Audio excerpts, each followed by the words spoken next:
Welcome to Gutter Talk, the show all about comics and graphic novels.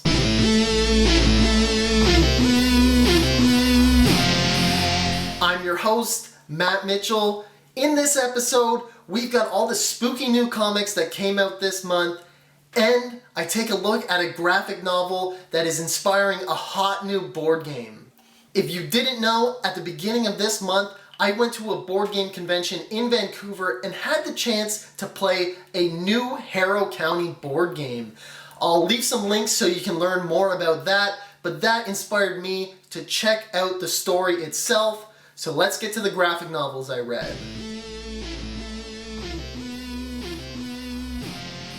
Obviously, the graphic novel I read this month is Harrow County Volume 1. Unfortunately, I didn't have time to read more volumes, but I definitely will in the future. If you don't know, Harrow County is a story set around the 1930s. This witch is murdered and buried under this creepy tree and births a little girl named Emmy, who is raised by the townsfolk, but is now believed to be the embodiment of the witch now that she's reached her 18th birthday, and they suddenly turn on her, basically. Volume 1 itself is kind of more of Emmy's journey to discover the truth about herself, and some of the other characters in the story are teased a little bit, but I think I know more about them from playing the board game and less from just reading the comic itself. The art in this series is really beautiful. The panels are these like watercolor paintings. It is very striking looking, and the whole series is like really creepy and ominous, just like the setting of like this farm and a forest area. Everything about it is like really creepy and spooky. It was a great read for Halloween, and I definitely can't wait for the board game to fully be released. And with that, let's move on to the new comics of the month.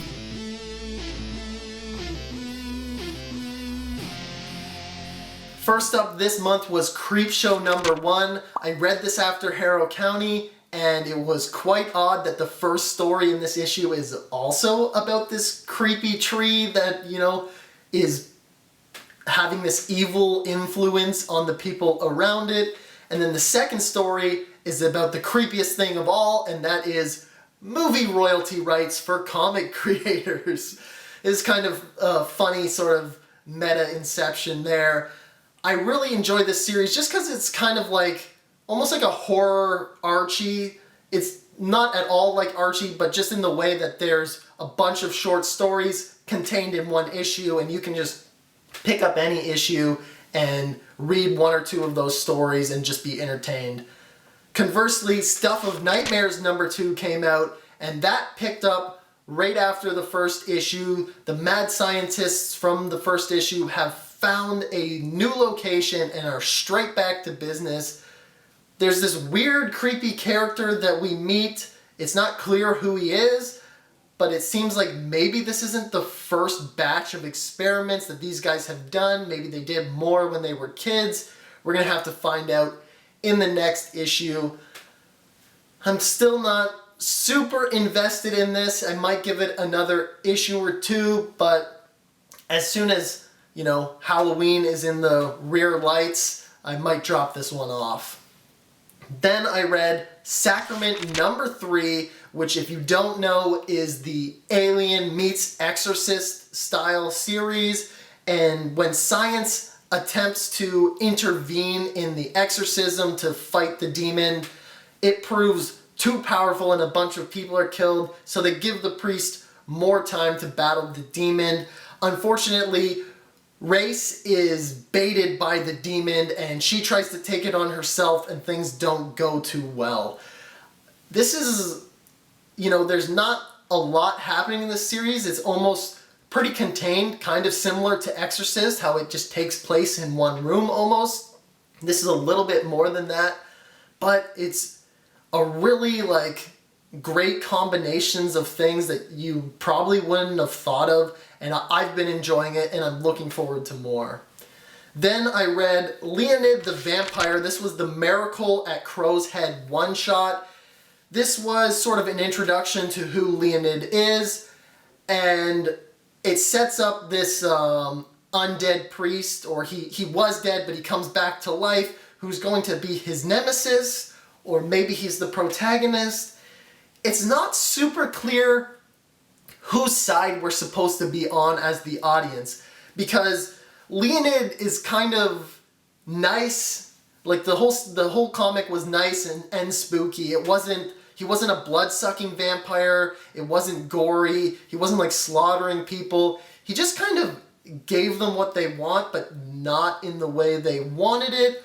So we're gonna have to wait for the Christmas one-shot to really find out who is the protagonist of this series. Is this a series that follows a villain, or is Leonide actually the protagonist? And then I read one of the best things this month, and that was Night of the Ghoul #1. I actually found out, so this is being published in print by Dark Horse, but it was originally published by Best Jacket Press on Comixology, and once I knew that, I didn't bother waiting, and I just read the whole series, issues 1 to 6. The story is this intersection of comics and film, two things I really love.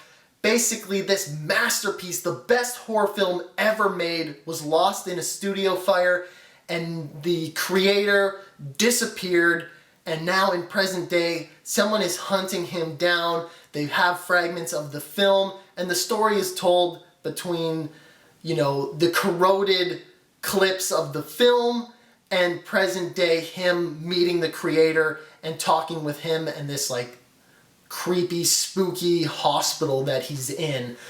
It was a great concept that was like executed really well. And also this month, the movie rights were picked up, so I can't wait to see this on the big screen. Then I read Alien #2. The synths are on their mission to collect this egg that is supposed to help create this cure for humanity. And we see them sort of discussing. Some of them are more pro-humanity, some of them are very clearly against humans. But this issue for me was really about the synths fighting a horde of xenomorphs. There was a ton of excellent combat pages in this. It was really awesome. They were just like ripping heads off. Definitely check this out if you enjoy Aliens. And at the end, we find out that there is more life on Tobler 9 than we expected. So definitely catch up on this series. Then I read Midnight Suns #2, which has the Midnight Suns fighting with Doctor Doom. Meanwhile, Agatha Harkness and Zoe have escaped to a safe haven, and we see a bit of Agatha's history, and she sort of talks to Zoe about maybe she knows more about what's going on and has seen this happen before. I'm still missing some context, like I don't know who the current Sorcerer Supreme is when she shows up, and just some things like that, but I'm still enjoying it enough to continue reading. Then another great comic I read this month was DC vs. Vampires #10. This is just another fun and ridiculous issue. We see Swamp Thing get rehydrated by the Green Arrow urinating on him, and Harley gets naked to attack a henchman and take them out unnecessarily, I might add. And there were a lot of big moments too as we're approaching the finale of this series, but it's just been a really, it's not quite fan service, but it's really just like a fun, entertaining series to read. They're not necessarily following the strictest of canon. They might break some rules here or there, but it's all in the name of entertainment, so I'm really enjoying this. And of course, I followed it up with DC vs. Vampires All Out War #4, which the more and more I read this, it is inferior to the main series. It's just because of the color scheme, and they're cutting around between a bunch of different characters and they're all the same colors. It's sometimes really hard to tell who's doing what, who's saying what. You have to reread panels or flip back to other pages to be like, wait a second, I thought this guy did this. What actually happened here? And it's just not as fun to read because of that. flipping back and forth just like breaks up the story. It doesn't flow really well. And then we go to the finale of Jurassic League, issue number 6, and I was also disappointed with this. I was really enjoying this series, but then it was just kind of a letdown.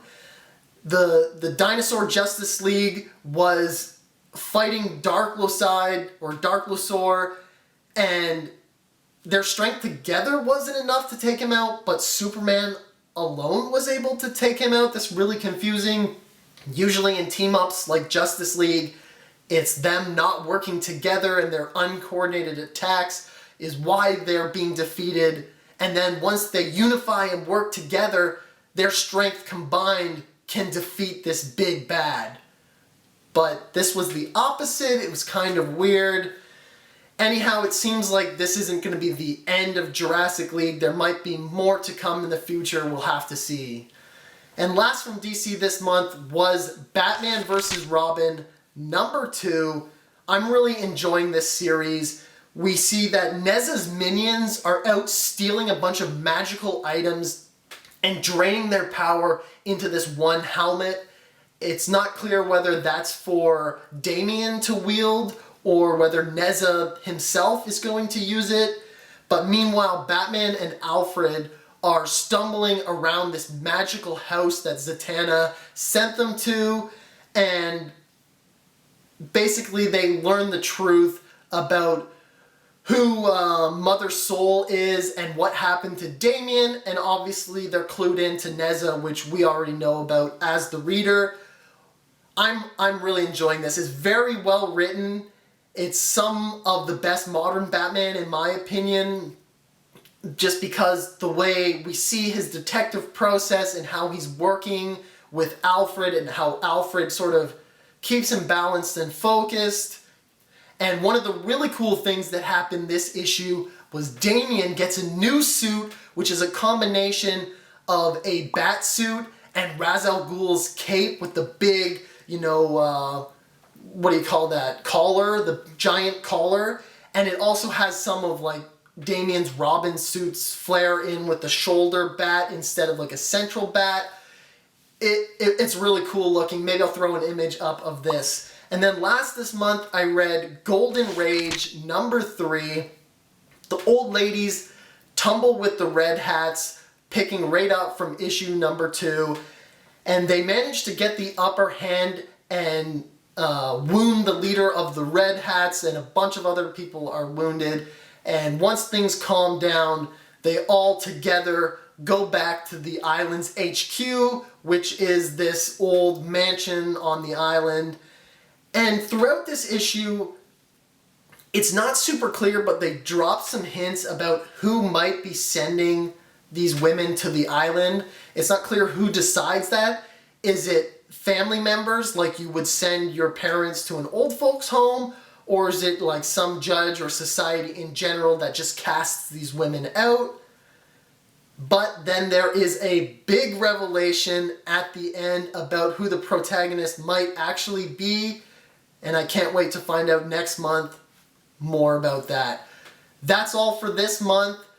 Let me know what you're going to be reading next month, and I'll see you around comic shops in November. Checking out the comics. They've got some old G.I. Joe and Transformers, and this Robotech Defenders number 1 for $200. That must be rare. Nope.